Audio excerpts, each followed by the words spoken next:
လေအသားငါးဟိုသားလေမစားတဲ့အသားတွေငါးတွေကပေါ်တယ်ဆိုတော့ညာလဲပဲလေအသီးနှံဆိုတော့ကတော့လေတော်တော်များများအသီးနှံတွေကိုကြိုက်တယ်အဲ့ဒီထဲမှာစပစ်သီးကလည်းစားအကြိုက်ဆုံးပေါ့နော်အခုဆိုလို့ရှိရင်ကွာစားဆေးသွားရင်းနဲ့စပစ်သီးလေးတွေကို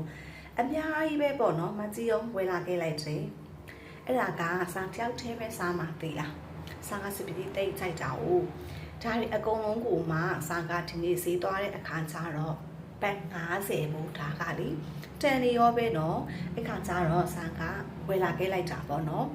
သူကကြတော့ကွာဒါကစားတို့အနီးမှာရှိရဲ့ထိုင်းဈေးလေးမှာဆိုလို့ရှိရင်ကြတော့ဒီအမျိုး sorry ဒီရွယ်စားဒီပမာဏလောက်ဆိုလို့ရှိရင်ပြောမှာပေါ့နော်